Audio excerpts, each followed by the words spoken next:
You ever been out there yet? Okay. No, I'm from LA. Okay, well, if you go out St. Claude, which is this street right here at the light by Esplanade, you go that way, and you keep going out. Now, when we first started coming down here, we had an apartment that we lived down here, like Harry, we lived down here part-time. Of course, we're full-time now. But we had an apartment, and our next-door neighbor was a gentleman. He was 80 then, and I think he's still alive. He must be about 95 now, Henry? No, I think he's 99 this year. 99 this year? Yeah. And Henry Schmidt, Sr., Henry Schmidt, his son George Schmidt is one of the founders of the New Leviathan Foxtrot Orchestra. Greatest band in the world. There you go. And big band, too. It's a huge orchestra. Anyway, Henry... one time I told him, I came back from fishing with a friend of mine out there where he had his boat out there, and Henry said, "Oh, out there at the end of the world." It's really the end of the world. So you go out St. Claude, you keep driving, and you just keep going straight, and the road curves, and you keep going out. You don't make any turns. You just turn with the road, and you get all the way out, and you cross the bridge, cross the bayou, and then you go out, keep going, and you're out at the end of the world. And Yaslovsky is this town that's right at where you could go right and go out to Hopedale, and that's where they had a big staging for some of the oil stuff when they had the oil spill. Or you could go left into Yaslovsky and then around the corner there, around a bayou, and you can go out to Shell Beach.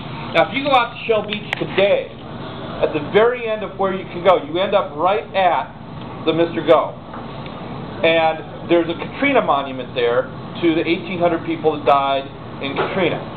And they're all listed out there. It's a fascinating thing. It's not much else to see, to tell you the truth. But it's out there. But the thing that struck me when I first went out there was, if you talk to some of the locals out there, Blackie Campo, he's no longer with us, but he went to every single Saints game except for his last year of life, and he missed one. And that was since the Saints started in New Orleans. And he had a place out there, and his sons still run it. And they said that you go out that road by Yaslovsky and you keep going out before they dug the Mr. Go. And on the shores of Lake Borgne was this restaurant. And that was also called the End of the World out there. So you go out and there's this restaurant out there. And it's not there. You can't even. There's not even any remnant that it was ever there. There's no. The road ends by where this Katrina monument was put up, and then there's this open water. And I've been down that ditch, and I've been all the way out to the Gulf in it. Now they got it blocked off. But the thing kept getting wider because the salt water would intrude and would eat away at the marsh. It kept getting wider and wider and wider. And finally they started coming in and they started building putting these rock dams in along the shore to keep the salt water from going into the marsh. And that wasn't really working either. And so they finally, as you know, they closed it off. And so that probably was one of the most criminal things they did, was build that thing to begin with. But I remember the ships, seeing these big ships go by, and there wasn't a lot of them. It wasn't like an interstate highway at all. Just once in a while, a big ship would come by. And I found out it cost them $4,000 to use that just one way. It cost them $4,000. That's a lot of money. But no wonder most of the ships still come up to Mississippi, because it's free, But it cost them $4,000 to go through there, so shipping companies wouldn't pay it. And yet that was just a fraction of what it cost to keep that open and keep it dredged. The other thing was John Berry, who's on the levee board for the east bank of the Mississippi River here in Orleans Parish. And John Berry wrote a novel they refer to there called Rising Tide. If you've not read it, get a copy of it, or get a Kindle copy if you've got that, and read it. It's a fascinating novel. It's works of nonfiction. It's actually about the flood of 1927 for the most part, but he then extrapolates that into when they blew up the levees. Right, when they blew up the levees and stuff like that. They talk about that. So it's a fascinating read. I encourage you to read that. And finally, for those of you that would like to provide some feedback to Harry for this movie, if you have an email address, you can email me. I will forward it to him. My email is chuck@buffasbar.com, or if you want, you can write it down, drop it off at the bar here, and I will make sure he gets it. Yeah? Hey, I'm from LA. I'm on vacation, but I'd like to know, kind of more of where to go to kind of get a better personal feeling of what exactly happened. I mean, I have to admit, most of what we experienced in LA and California, what was going on was through media, but Right. if anybody has some personal suggestions of what to see what's going on now. Oh, you'll get no shortage of personal suggestions. Go to the Presbyterian. So The Presbyterian. The Presbyterian. Right next door to the cathedral in Jackson Square. They have a wonderful exhibit on Katrina. Right, it's right in Jackson Square. The Presbyterian's a museum that's right next, and they have a whole display about Katrina. If you want to see some stuff firsthand, the lower Ninth Ward, it's that St. Claude is, like I said, the street behind us over here. If you go to my left, you're right, and you just keep going there, you'll come to a big bridge. You cross that bridge, that's the Industrial Canal, and that's part of that funnel effect that came around. And once you cross there, if you turn left, at any of those streets you can turn left in there, and you'll then go up to Claiborne as the next year. You cross Claiborne, you'll be in that area that flooded, and that's one of the areas that were the worst damage. But if you go out there, you're going to see two things. You're going to see blocks and blocks and blocks of empty lots where homes were literally washed away. You're going to see stairways, concrete stairways that go up to nothing because the concrete didn't wash away. And you're going to see the efforts of Brad Pitt's Make It Right Foundation. New homes out there that are environmentally sound, built high enough up to miss the storm surge and all that. With boundaries and stuff so that you can get out above Right. the water. Yeah, and they're actually built so that yeah. Exit on the road and upstairs. Right. Cisterns, and they're almost off the grid. Yeah. One lady said her electric bill was $14. That's not bad at all. Right. There's So a place called Lower Ninth Ward Village. Wonderful man named Matthew Quinn. There's something called Where's Your Neighbor? yeah. All the people who want to come home and can't, or tried to come home, and they're living in buildings with no running water, no garbage collection, but they're back and they're home. Yep. Lower Ninth Ward Village. You go over the water. First you wait for the train to go across the railroad track on Press Street.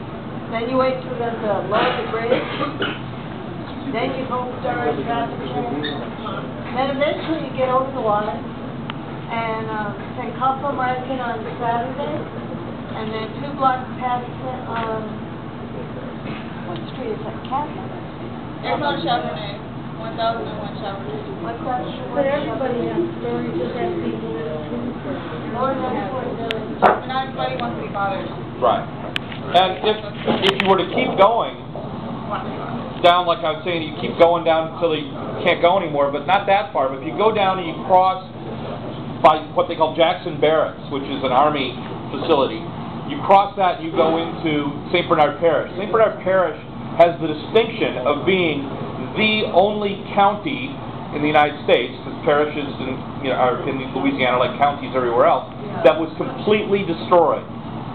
After the storm, there were 5 buildings that were unharmed by Katrina. 5 in that entire parish, in the entire county. So, now you go down there and you can see also that there's plenty of places and neighborhoods that are still rebuilding, but it's also been just recently become very vibrant in its rebuilding as well. So that's a nice place to go to see recovery that's happening, especially an area where there was absolutely nothing. I mean, when we took our first trip down to look for my friend's boat, because it was down there after the storm, and my boat was too, and my boat actually had been taken to higher ground because it needed repair, but I didn't know that the guy had gotten it before the storm. It took me about 3 months to find it. But his boat was washed completely out by the storm surge, and when we went down there, it was just miles and miles and miles of buildings that had been gutted by water, not by humans. There was no human that came through and took these buildings and emptied them out. Water literally rushed through and just swept everything away. And there's still some buildings down there like that you can see, but they're becoming fewer and fewer. Again, it's that vacant lot, vacant lot, vacant Right, lot. the vacant lot, vacant lot, vacant lot. When you go down there, especially when you go down to the lower Ninth Ward, on the left side of the road you're going to see all these vacant lots. And on the right side of the road, not so much. There's lots of homes and stuff, and especially on the way there, before you get to the industrial canal. There's all these homes that are next to each other, next to each other, next to each other. That's what it was like over there. So when you get over there and you see all this green space, imagine that looking like it did before you crossed the industrial canal. That's what it was like. And that was where a lot of people that work in the service industry here in New Orleans lived. A lot of these people, because New Orleans has a unique kind of tax base. There's no tax on the first $75,000 of your home's value, and if you hand your home down through your generations to your kids and to your kids' kids and your kids' kids' kids, then it never gets revalued. Now they've recently started reforming that system, but up until Katrina, that was very much in play, and so you had homes that were built literally by freed slaves that had been handed down to their kids, handed down to their kids, and now these people living there, they didn't owe any money on the house, but they were service workers. They didn't have any money to rebuild either, and it just, their entire life was just wiped away with the water. So that's where you can see just a whole bunch of empty life, just empty as the lots there, as the futures these people have. Right.